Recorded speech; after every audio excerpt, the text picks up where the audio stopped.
Thanks, Dotto, my old mate. Try to live up to that wonderful introduction. Thank you, ladies and gentlemen. I had a lot of fun writing this for a few different reasons, but I think more than anything, for the fact that this is a truly great Australian story. Quite often before I recite one of my poems, I will say that this is a true story. I think on this occasion I have to say that this is based on a true story, and I haven't even changed the names because I don't think anybody in the poem is innocent. It is a great honour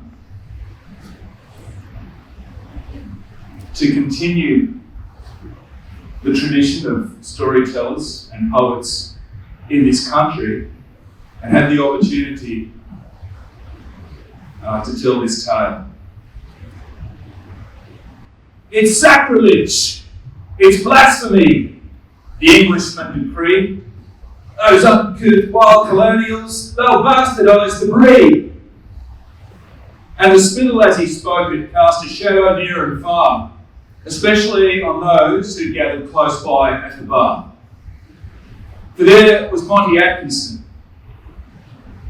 offended by the spray, along with Noel Perry and his comrade Robert Ray.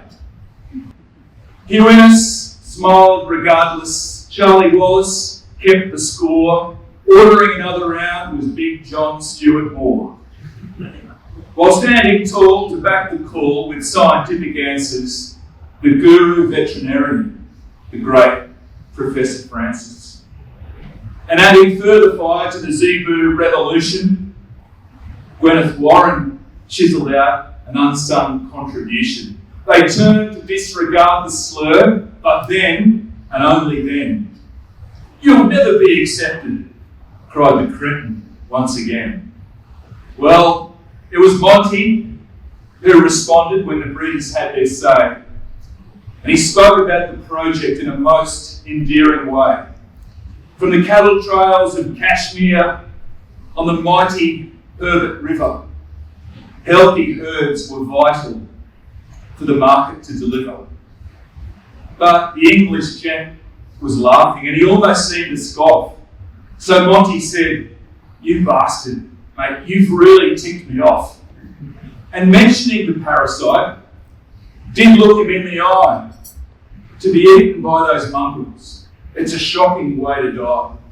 And proceeded to inform him with a fair amount of clout that his pommy types were useless in a tick-infested drought.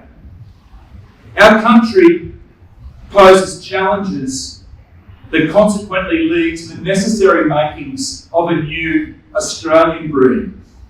So spare me all your snobbery and go back to your cider. I'll focus on the facts, because the picture here is wider. Belittlement continued from the upper-class transgressor, which drew a stunning lecture from the mouth of the professor. Boss tourists, they are British. Boss Hindicus, a Brahmin, crossed the two down under, and the end result is charming. This battle started years ago with Frank and Louis Fisher, soldiers brave and bold of the Terindicus militia. In a land of harsh environments, in order to survive, a hybrid beast was needed. Now we've seen these babies thrive. And Bobby Ray injected, yeah, they're stronger than the others, as he raised his bearded curtney on behalf of both his brothers. While to classify the story with a softly spoken quote, Charlie Wallace stood there in his honey-coloured coat. Adaptive evolution were the words that he afforded as Big John gave a shout, and then another round was ordered. Stuart Moore, who fought the war and marched back to Dunluce with powers of the past, he was prepared to make a truce. A rock of great integrity, a leader amongst leaders, and up there in the tropics, one of beef's unrivaled breeders. But then, folks, the conversation struck another lowly blow when reminded of the snubbing at the recent Townsville show. But it didn't faze Noel Perry. As he stood amongst his mates, you see, he'd been around the countryside and closed his share of gates. Won't be too darn long, he said. We'll go back to that ring and we'll win a stack of ribbons, cried the voice of Wally King. Innes nodded proudly, but for words was at a loss.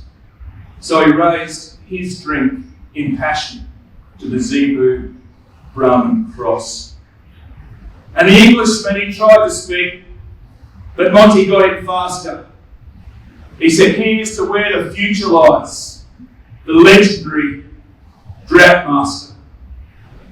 Well, that toast was so damn welcome that they bought the bar a shout, and the roar around that country pub dispelled the voice of doubt. The Englishman was rattled.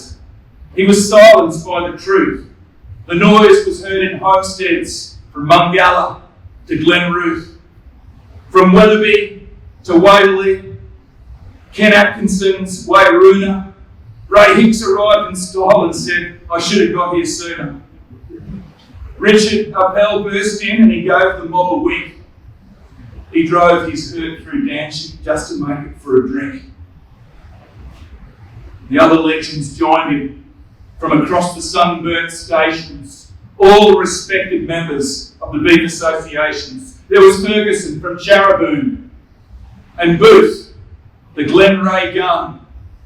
There was Ern and Ashley Coleman, present father, future son. The D-System disciples, yes, they all were in the mix. And if a reference is required, it was 1956. Then half a dozen later, in the year of 62, the rank became official and an Aussie dream came true. Friends, if there's a moral to this story, then perhaps it's fair to tell. Aristocrats and underdogs were never meant to gel. The hard work of a nation pours its triumph through the blood of every breeder, every feeder, every station, every star. And thanks to men like Boy Bill, now the granny is unfurled in every optimistic corner of the cattle-conscious world. And to picture a Gwyneth statue, you know, the realisation falls. No, it never would have happened if they didn't show some balls.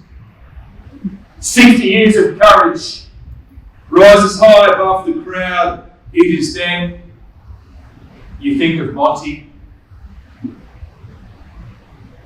and you know that he'd be proud.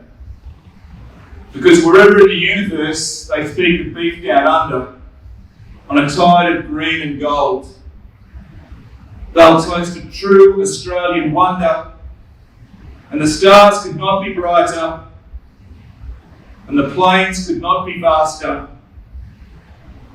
when they raised their glass in honour of the legendary Droughtmaster.